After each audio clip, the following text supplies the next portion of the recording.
Welcome to the Salmon Runs YouTube. Enjoy the video. You start by opening Group Policy Editor. Press Windows plus R, type gpedit, MSC, and hit Enter. Once the console is open, navigate to User Configuration, right arrow Administrative Templates, right arrow Desktop, right arrow Desktop. Make sure to back up first or create a restore point because policies change system behavior. You do this now to disable the slideshow or forced wallpaper updates centrally, and that prevents conflicts with individual settings choices. This step sets the policy context so the change applies cleanly to the user or machine.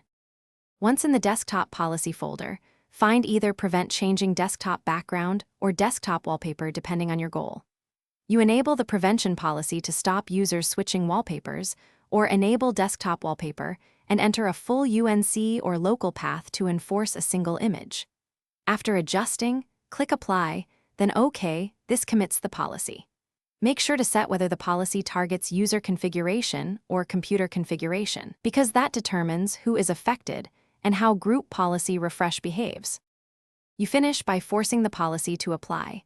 Open an elevated command prompt and run gpupdate/force. Once done, sign out or restart Explorer to see the wallpaper policy take effect immediately.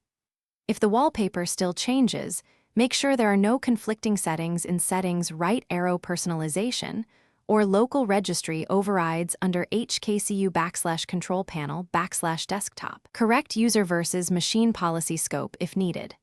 As a troubleshooting tip, check for third-party wallpaper. Thanks for watching. Consider subscribing if we helped you.